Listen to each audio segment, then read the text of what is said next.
Arkansas. Thank you so much. Marty, thank you for having me. Allie as well. It's really nice to see some familiar names and faces.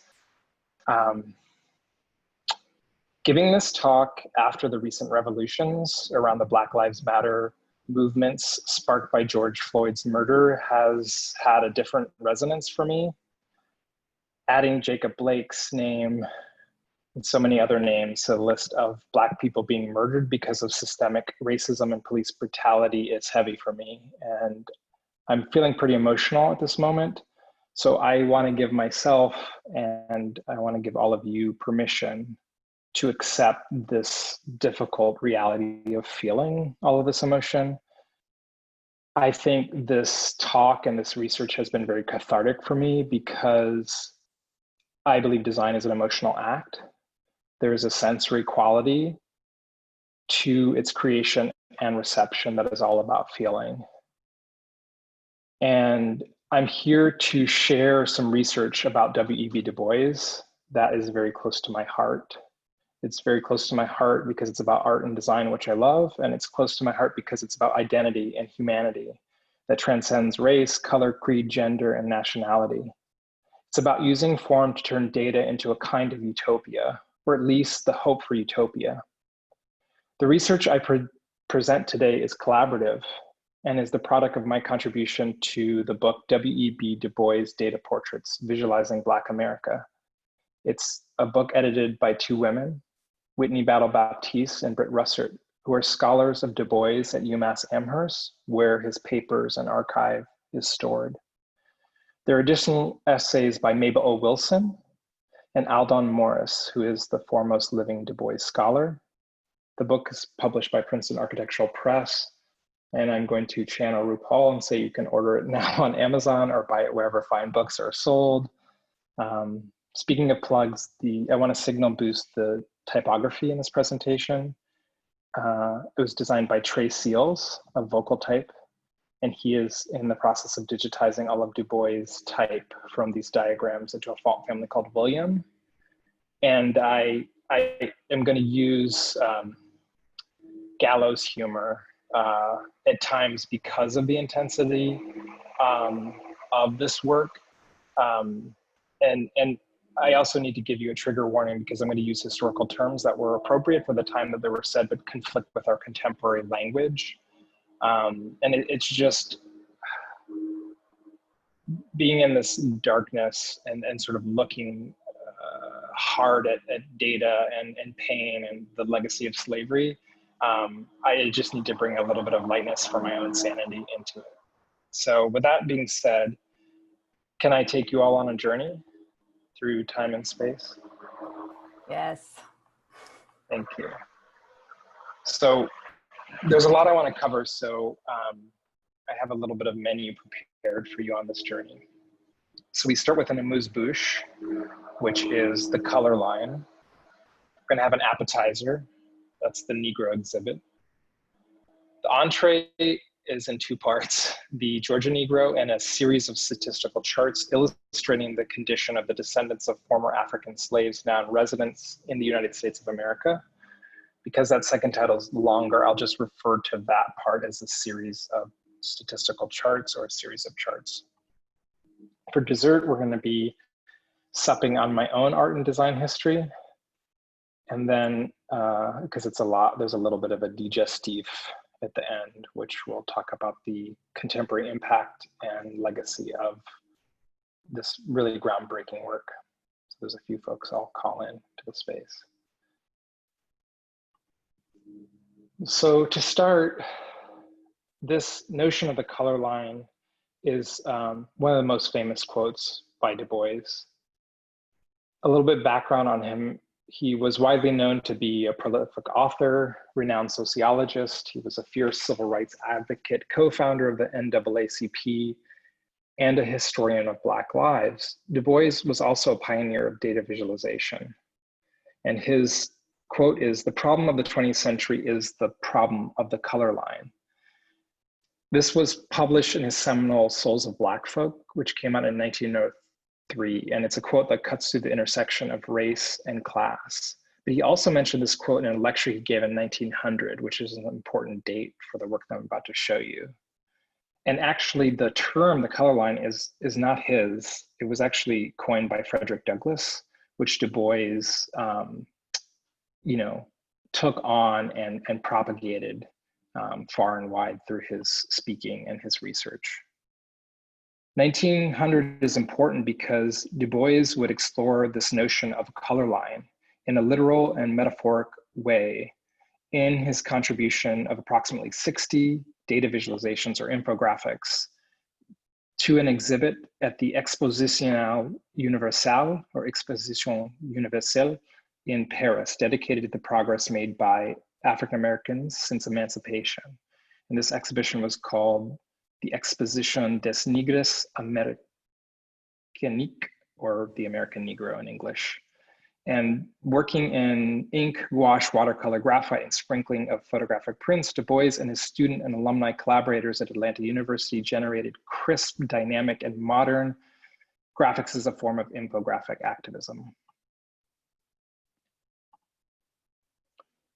So speaking of the exhibit, it was actually a very complex undertaking and involved a number of figures. Of course, at the heart was Du Bois, the brains and chief architect of the project, but it was actually organized and commissioned by a man named Thomas Junius Callaway. He was a lawyer, educator, and a graduate of Fisk University, a historically Black college where Du Bois met him as an undergrad. Callaway was also the editor of the Colored American newspaper in Washington, D.C., which was an influential magazine, newspaper for folks of color. And TJ, with the endorsement and assistance of Booker T. Washington, who ostensibly is frenemies with Du Bois, the two of them had very different philosophical outlooks on how Black emancipation, integration, and evolution could unfold. But they had mutual respect for each other's scholarship, including them reviewing each other's drafts of papers and projects and this collaboration. So this team petitioned the United States government to include a display of their industrial and imperial prowess of sort of both the United States in general. You could think of the exposition as a kind of like World's Fair, but also sort of like think of it like Art Basel or like this kind of like international cultural festival. And this portion of their exhibit was about social reform and really talking about African-American life. The exhibit featured contributions from students of various universities, Tuskegee, Howard, Hampton, and other Black colleges and industrial schools. This is an image of Du Bois in Paris in 1900. His full name, William Edward Burgert Du Bois. He was webbed to his friends. And I just want to point out this top hat. He really had baller headgear and style. He's always looking amazing in every photograph I've seen of him. He was born in 1868, which is 5 years after the Emancipation Proclamation began to free slaves in America. And the way he describes himself, this is a quote, "In general thought and conduct, I became quite thoroughly New England." He was raised by his single mother and grandmother. As I mentioned, he went to Fisk University in Tennessee and then to Harvard for a second bachelor's and got a PhD in sociology. He was the first Black man to do this. And he also got a scholarship to study abroad at the University of Berlin before this. So he would have been familiar with Europe on his arrival. Du Bois began assembling the exhibition on December 28, 1899. And the exposition began on April 15, 1900, and the travel of the designs would take at least 6 weeks by ship. So Du Bois really did not have much time. So I know the design students in this class and other creative folks know about a deadline. And so Du Bois rushed back to his teaching post at Atlanta University after meeting in DC with the team, and he started in earnest to create the charts. And he enlisted both women and men of color that he taught in the sociology department. The infographics were a product of multiple forms of collaboration and co-creations. And across the diagrams, there are many references to Atlanta University. And the lead infographic in the series explicitly states that it was prepared by Negro students under the direction of Atlanta University. There was an Atlanta University alumnus, William Andrew Rogers, who had recently received his bachelor's degree in sociology, and he was the point person for making and coordinating the design and production of the actual graphics. Few records remain about the working methods of Rogers, who may have been living in Petersburg, Virginia. So you have a kind of working from home situation that is all familiar to us now. And when we look at the plates, you'll see this geographically distributed team of untrained designers has a lot of variation, but also a sort of systematic cohesion that you could sort of think of as like a modern like identity or brand design that had to do with the incredible compressed timeline. And based on the volume of designs and each piece's complexity and detail, it seems implausible that Rogers and Du Bois would work alone to complete the project. And they no doubt facilitated renderings and typesetting from additional unnamed students and alumni who were also the ones gathering the field data. And I really like this quote from Britt and Britt and Whitney's introduction to the book, where they talk about collaboration. And the previous image was another school, because there's not photo documentation of the team working on the project, but these are actual students from Atlanta University. And the quote from their book says, "The collaborative nature of the work that went into the construction of the images, as well as their public exhibition, illuminate Du Bois's investment in a truly public sociology. Du Bois also turned to Atlanta alumni to construct a robust network of field researchers across the South. Black women were among the field researchers who contributed their expertise and labor to the Atlanta studies. We might further speculate on how white working class patrons touring the American Negro exhibit in Paris interpreted and made meaning of this data on their own terms. Here, viewers of the infographic and Black study participants in the US South come into view as legitimate co-producers of sociological knowledge." For those of you in the human design centered class, you know, of course, this idea of co-creation, right? Or co-design. And this is an amazing early case study of that. Unfortunately, because of the grueling timeline, Du Bois was stressed out. He actually writes in his memoirs or diaries at the time, this quote, "The details of finishing these 50 or more charts and colors with accuracy was terribly difficult, with little money, limited time, and not too much encouragement. I was threatened with nervous prostration before I was done and had little money left to buy passage to Paris. Nor was there a cabin left for sale, but the exhibit would fail unless I was there. So at the last moment, I bought passage in the steerage and went over and installed the work."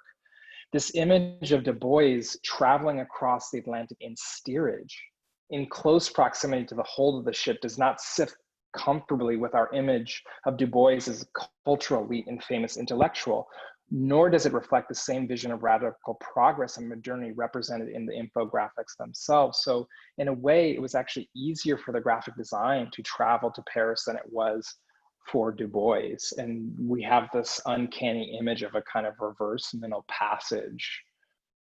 When he arrived in Paris, you sort of picture it. This is a stereograph of the Eiffel Tower, which had been erected in 1889, so only a few years prior to the exhibition.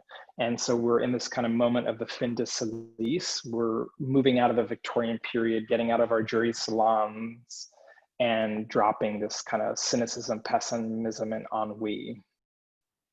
The exhibit was housed in the American Pavilion of the exposition that was designed in a classical, like Beaux Arts, neo-classical architectural style, and its positioning was very fortuitous and represented America as this emerging power in the world in close proximity to the pavilions of Germany and France and the United Kingdom.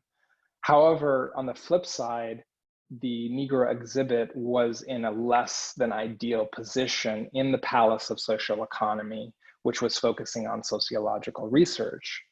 And it was sort of like nested in this corner. And I know the type is small, but if you look at the other things that are on display, you have like Prudential Life Insurance Company with a double booth outside. You have the American Association of Libraries. You have all these kind of more dry and stuffy exhibitions that are there. And it's interesting because Du Bois really ends up designing a very radical proposal for the exhibition.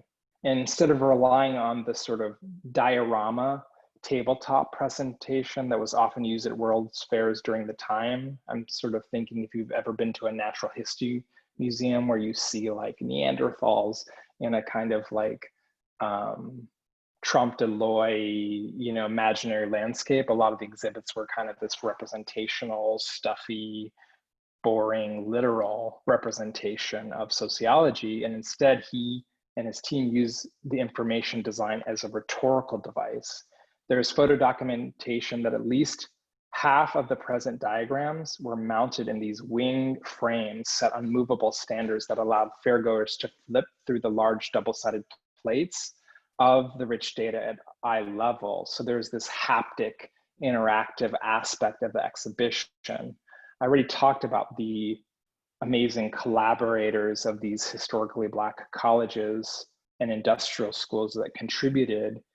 And their agenda is really to educate the patrons about the forms of education and uplift occurring at Black institutions and African-American communities across the South.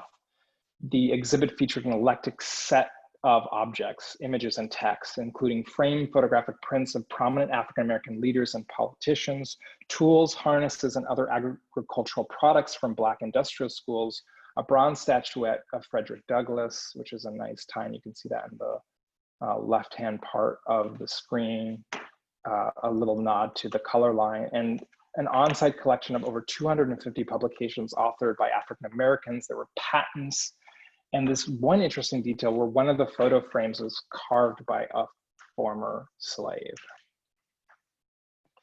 The exhibition ended up being widely popular and actually gave Du Bois a gold medal prize for its exceptional design and content.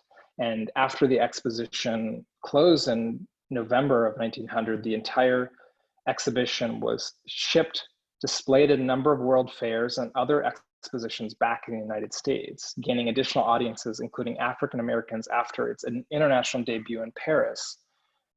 So for example, a group of Black club women worked to bring the exhibition to the Pan American Exposition in Buffalo in New York in 1901. And it's clear that Du Bois continued to think about the infographics as his team prepared for the exhibit. In fact, in 1909, later he wrote Callaway to ask how he might secure the return of his exhibit from the Library of Congress, where artifacts and documents for the exhibit had been deposited.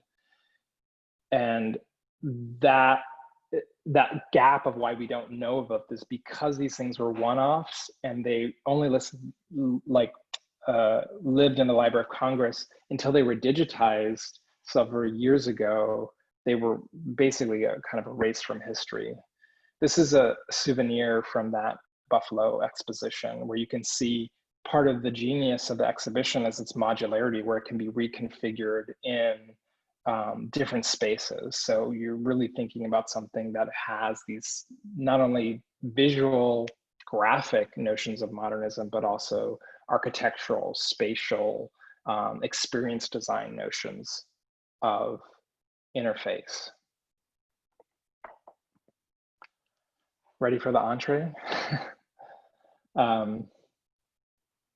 So kind of flashing back a little bit to the process of him working in the end of 1899, I also want to give you a little bit of context for Du Bois and what was happening at Atlanta University and the general cultural condition of life post-emancipation, but really in a way still pre-liberation.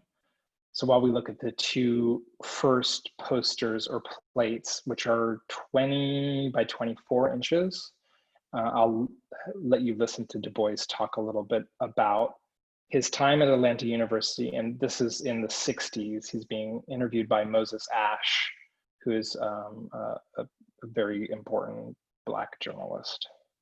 In 1897, I went to Atlanta University and stayed there 13 years, making a systematic study of the American Negro, which wasn't well done because we didn't have money enough or personnel to carry it out. But nevertheless, it's fair to say that for the next 25 years, there wasn't a book published on the Negro problem that didn't have to depend upon what we were doing at Atlanta University. It was the first study of the sort. Ours was the first institution in the United States, white or black, that had any course on the history of the American Negro or on Negro history in general. So that it was a good beginning. But while I was there, my faith in knowledge as a solution of the Negro problem was shaken. Lynching was common. Before I went away from there, there was an average of one lynching every week for some years. And it was a terrible sort of thing. There was one case very near Atlanta in which I knew from my studies just what had happened. It was a case of a Negro peasant not receiving his wages at the end of the season. He got in a fight with his hirer and killed him and ran away. And then when they couldn't find him, they raised the altogether new issue that he had raped the man's wife, which was evidently just dragged in. Well, I had a letter which I hadn't delivered to Joel Chandler Harris, the author of the Uncle Remus tales. He was then on the Atlanta Constitution. So I took that letter and started downtown to deliver it to him and to talk to him about this situation. And on the way down, I found that this Negro, Sam Hose, had been caught and lynched, and that in the meat market, which was on the way I had to pass, his fingers and toes were being exhibited. Well, I didn't deliver the letter. I went back to Atlanta University. And then I made up my mind that knowledge wasn't enough. That even if people were ignorant of essential matters which they had to know, they wouldn't correct their actions without more realization of just what the difficulties were. They had not only to know, but they had to act. So this powerful contrast between this formidable intellectual and academic, and really the father of contemporary or modern sociology, was also in this paradox of being quite powerless over the forces of the legacy of slavery and racism. But I feel like his work as an information designer is very much in that space of action. And in the sense of the first series, the Georgia Negro, which really focuses on state level data from censuses as well as field work that his students performed in the state of Georgia. He linked his previous research, which he had already done a study on Philadelphia at this point called the Philadelphia Negro, and also his dissertation at Harvard was about the transatlantic slave system. And he really mindfully maps out, literally in this geographic mode, this scope and scale of the problem of the African slave trade, and postulates this statement where, again, he calls into the color line, but he talks about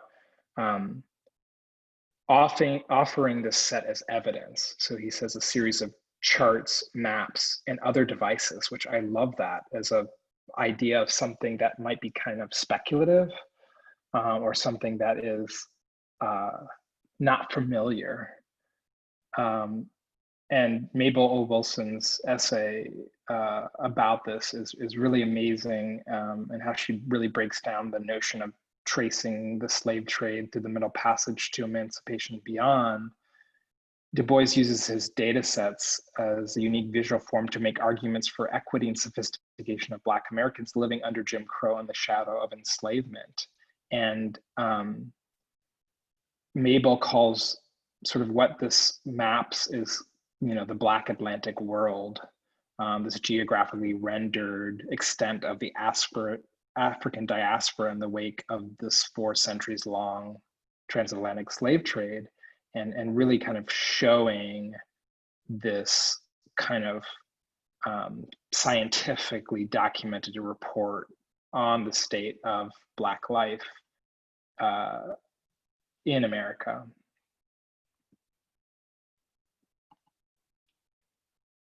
Which, in situ in Paris would have been very striking in contrast to the other kinds of display that were there. If you look at the cover of the second series, which is looking at national data, I read this really as a proclamation in type and image form. This is one of the most dense plates, and also has all the self-referential references I've been describing of this being a collaborative effort from the students of Atlanta University.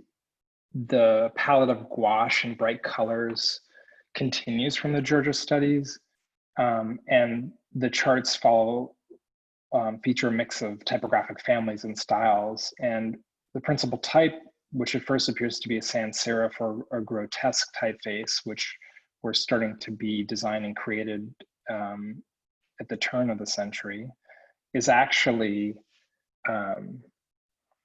completely rectilinear in the sense that there are no curves, only straight lines. And the lettering is more akin to type you would see in templates designed for architectural or engineering plans. And based on the author's training in sociology rather than graphic design, it would make sense for the Atlanta University students to have used templates and pre-existing tools.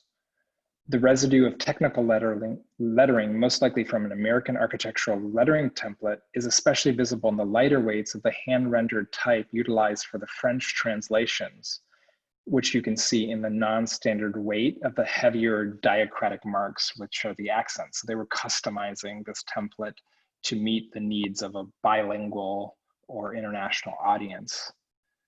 Made a decade before the rise of dominant European avant-garde movements, these works predate modular design movements and elements, often to be considered to have their origins in Russian constructivism, Gestalt, and Italian futurism. I really appreciate the expressiveness of the charts too. I know probably you design students don't work with gouache really these days, but it was a quintessential material for design training that comes out of this sort of Swiss training that became the hallmark for design education in the 20th century of the United States. But what looks like too much coffee is actually this expressive sort of rift or rip or tear in the Black color, and the black and red and other plates reference this sort of Pan-African palette, of which Du Bois was already on his trip to Paris. He stopped and participated in the first Pan-African Congress there. I think most importantly about this work, these modular elements are typically composed of abstract shapes built from circles, triangles, and rectangles, and bright primary colors of black and white, which we tend to associate with the Bauhaus. And this comes 19 years before the Bauhaus, and the precision and strength and abstraction is really powerful. And it makes me think of things that are already sort of canonized in our design history. We think of, you know, Herbert Bayer's universal alphabet, where he was reducing a letter form to a kind of templated construction with limited geometry as a way to be more efficient, rational, and modern. So when I look at this chart, this is about taxable property, and kind of note the data sets he's showing. He's very much showing a Black American as equal, right? Holding land, and buying very quotidian things, being a public school teacher, right, in the previous diagram, or kitchen furniture. And so when I look at this, I can only think of Kandinsky's color tests, where he had particular geometry that was associated with certain shapes, and this idea of like a rigorous foundation and formal training. And when I think about how contemporary this looks, I know Du Bois was looking at precursors. So he was ahead of his time, but he was also building on references that came before. So the body of work of William Playfair, the Scottish statistician who created the pie chart, as well as the bar and area charts. Definitely he would have been familiar with Florence Nightingale, who was a nurse in the Crimean War in England, but also used her creative skills to create a remix, basically, of the pie chart that she called the Rose diagram, which is a statistical graphic illustrating the cause of mortality in the army, which she used as leverage against the British government to create more funding for nursing, hospitals, and healthcare for soldiers. The colors, shapes, and typography of the charts also foreshadow critical developments in the history of data visualization, including simplified pictographic form defined in the isotype picture language. So you see these like literal bags of money that are representing the value of land.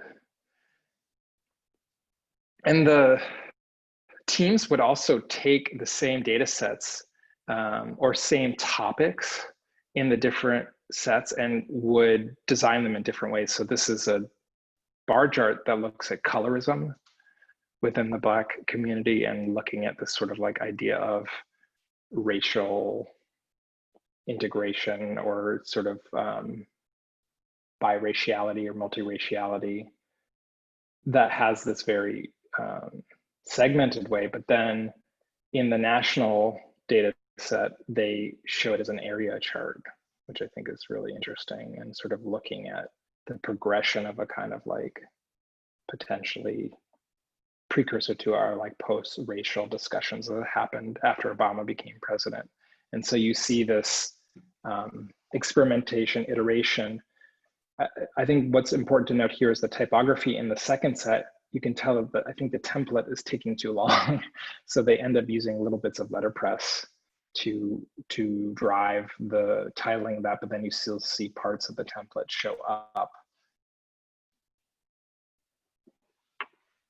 And, you know, these are just so beautiful to me. I think of like abstract painting, you know, in the sort of monochrome space, or abstract expressionism. And this is, you know, many decades before that. And you can see this kind of eclectic typographic palette that needs to just be executed because of time. In fact, you also even see in this chart, like additional sort of like secretarial hand that is being added as a kind of captioning system, which I think has to do with the sort of what are the skills that these sociologists have and who can do the work within a compressed time frame. This is also another innovation that Du Bois has where he creates his own data style, similar to the Rose diagram. That's a remix of the pie chart. This is a Du Boisian spiral. That's what I call it, of him remixing both a pie chart and a line graph. And part of me wonders how much of this is sort of intention and how much of this is also working within the constraints of like showing a lot of data in a very graphic and dynamic way in a limited space with limited time. It's so beautiful and hypnotic, and the sense of color that is used for clarity and rationalization is also very sophisticated in terms of how it moves the eye through things. And I, of course, think of the minimal typographic palettes used in the international style as made famous by Joseph Müller-Brockmann. There's also just really rich data.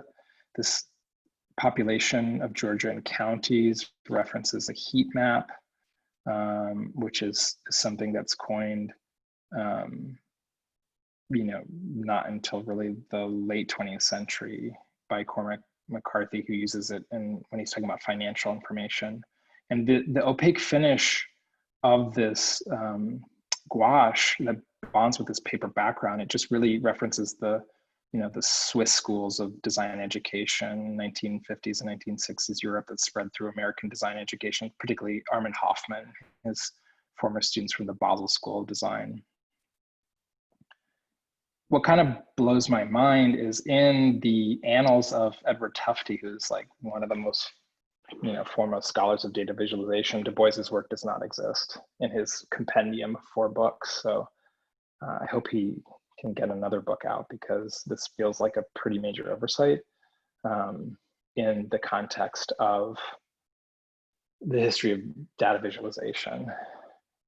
And so that kind of left me with anger, frustration, and sort of so many questions about why this was, not documented, and how do we start to begin to reframe the experience of these in the context of the canon. Here you can see a zoom in on the didactic information. And so that brings me to this notion of sort of like, what about my own design history, and how did I come to it, and why wasn't this information given to me? I mean, I had amazing teachers like Doug Skilver, Fox Scott, and Lorraine Fierce Wild, who had exceptional information and bodies of knowledge.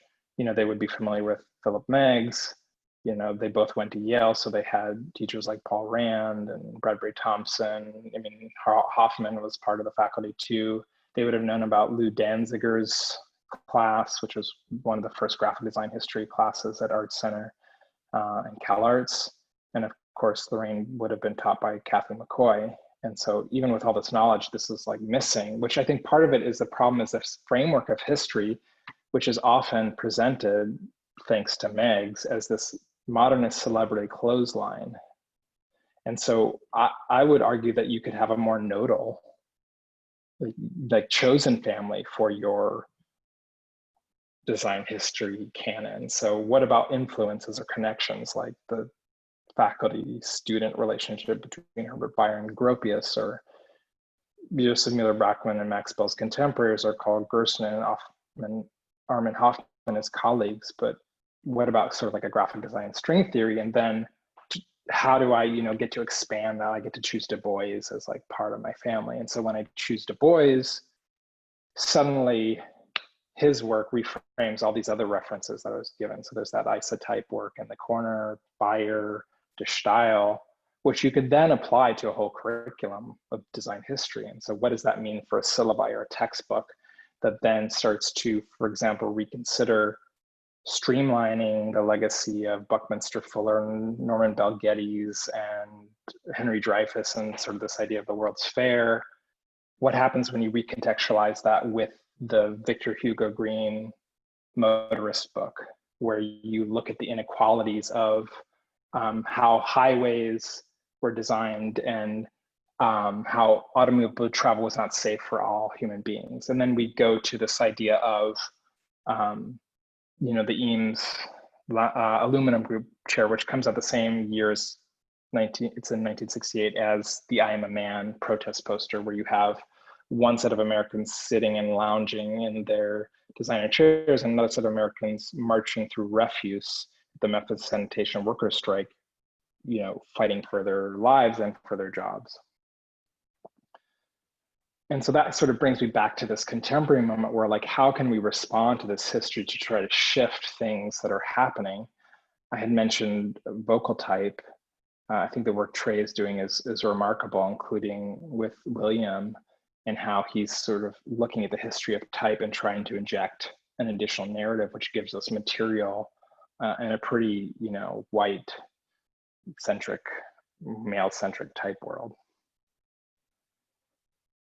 This is a project from students at University of the Arts in Philadelphia, a workshop I did last spring, where the students took inspiration from Du Bois's research and worked as a team to look at contemporary data of Philadelphia, which is one of the foremost segregated cities in America, and took demographics and research from the city and also wrote narratives about this idea of like a more diverse or more inclusive city, and what might that look like, and how can we tap into history to create new futures and themes that are related to things we're dealing with yet again.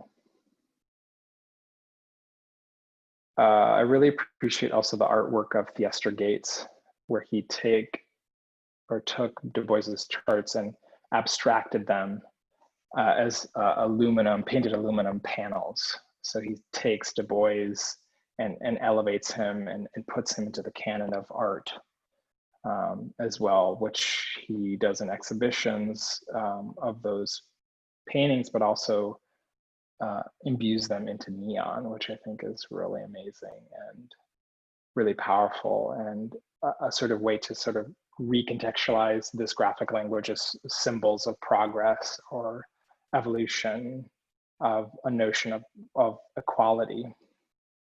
And to sort of wash this all down, I have a quote from James Baldwin, who says, "On the contrary, the great force of history comes from the fact that we carry it within us, are unconsciously controlled by it in many ways, and history is literally present in all that we do." And I love this quote as the way of trying to find freedom from what he calls the sort of great pain and terror when we realize that our frames of reference, our identities, our aspirations have been constructed and unconsciously controlled by history, and how when we enter into this battle with historical creation, how we can attempt to recreate ourselves to a principle that's what he calls more humane, more liberating, one that begins to attempt to achieve a level of personal maturity and freedom which robs history of its tyrannical power and also changes history. I just want to thank you all and look forward to hearing your questions.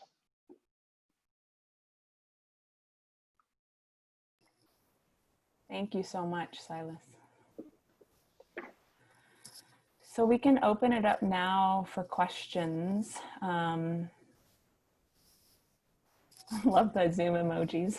Yeah, I know. Thank you so much. So students, or anyone, you have questions? The first one's always scary. Yeah, David Scott. That was great, thanks. You know, you were talking about the conversation between these designs and abstract artists and the sort of vein of Kandinsky, which is really fun to look at. And forgive me if I have the timelines wrong, and this is a stupid question, but to what degree do you think that there was like presaging going on? To what extent do you think they were contributing to a conversation? And to what extent is it possible that it was kind of a code switch to sort of sort of do what they felt would be accepted by a mainstream audience? I love that question. I forgot to mention that the World's Fair had 30 million fairgoers that went to the fair. I'm not sure how many of them went to the exhibit that Du Bois put on, but I would imagine a fair number of them. Of the Bauhaus masters, Kandinsky was 19 at the time of the World's Fair, because he was the oldest. I think he was like 45 when he started teaching there.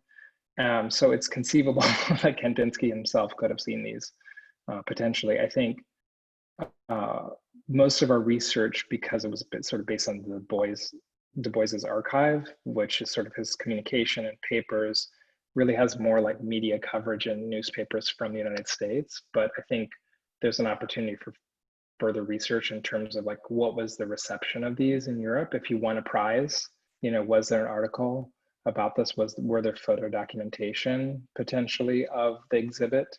There's definitely images that got published in the United States. So I think it's conceivable there could have been a direct code switch, as you put it, or influence.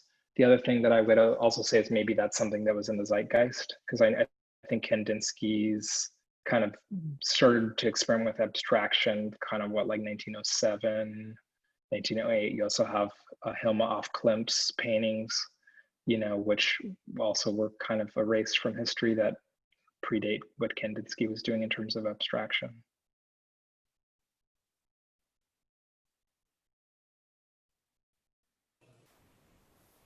Okay.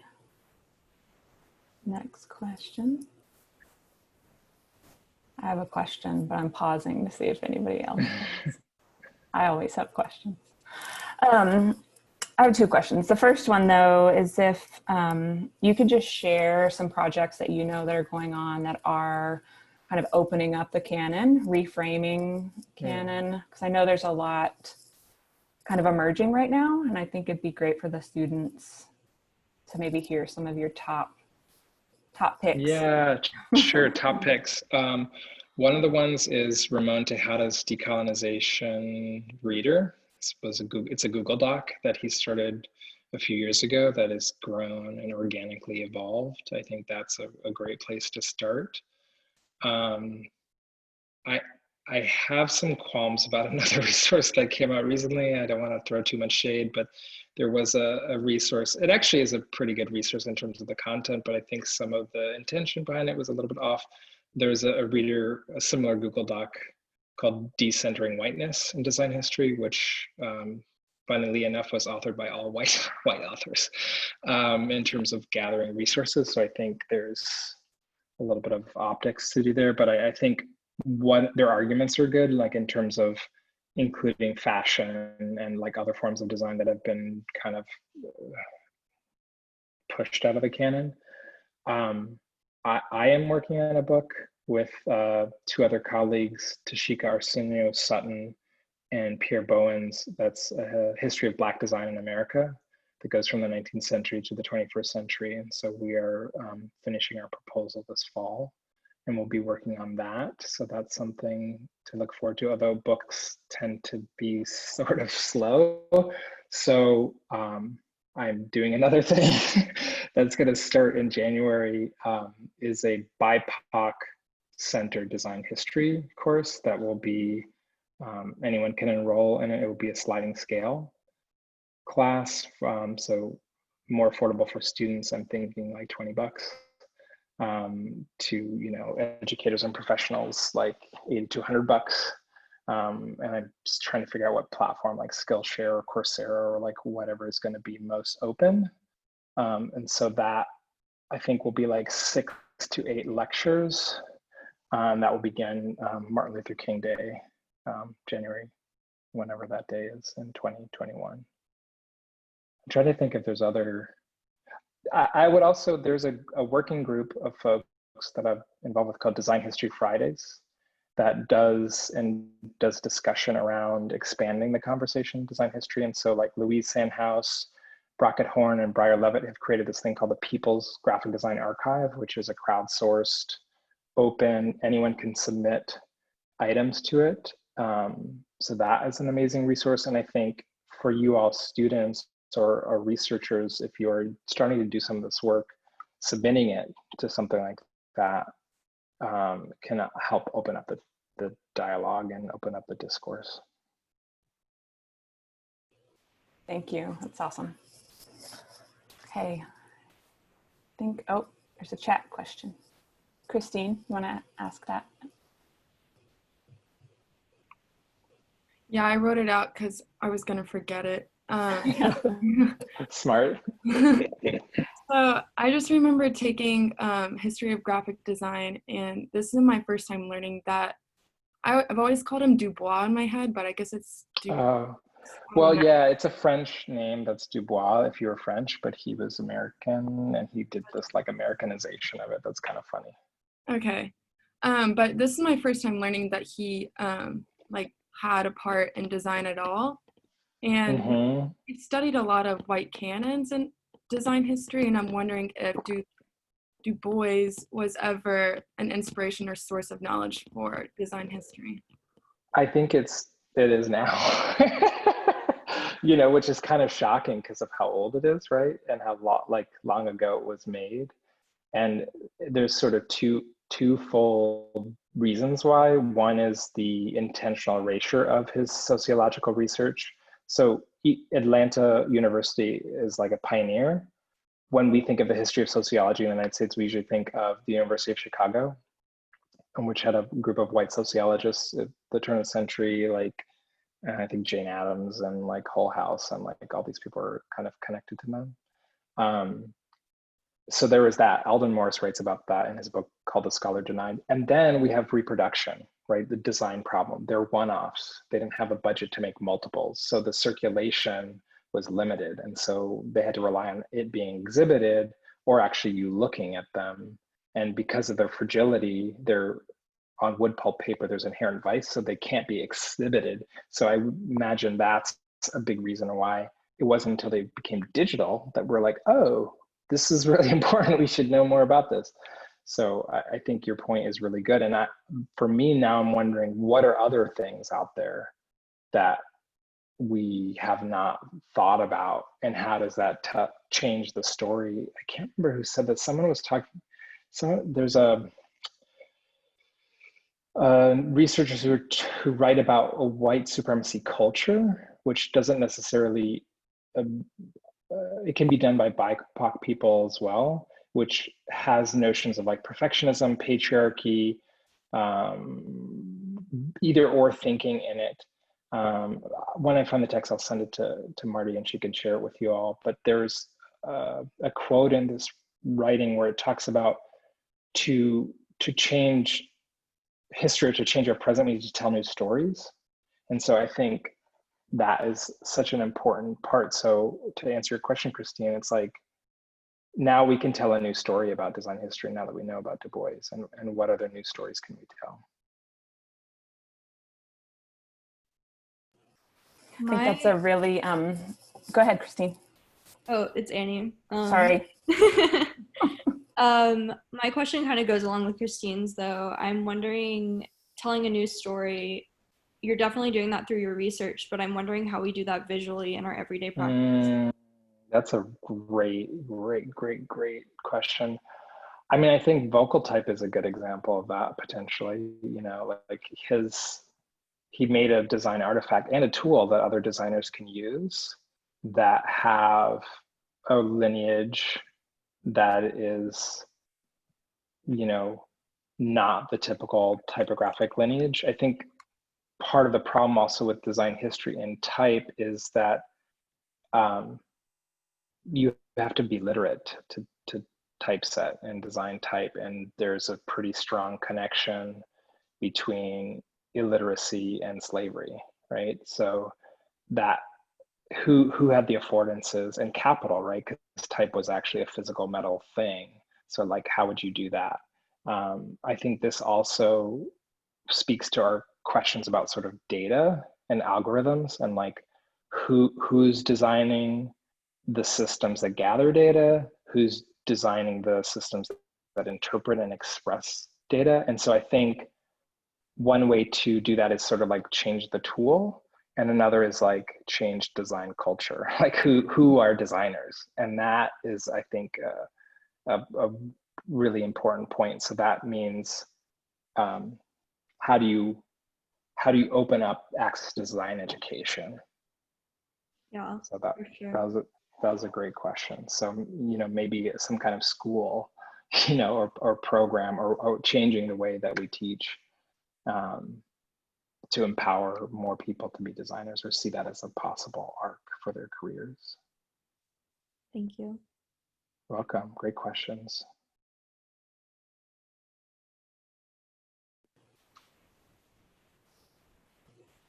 Anybody have one last question? We're a little over time, but okay.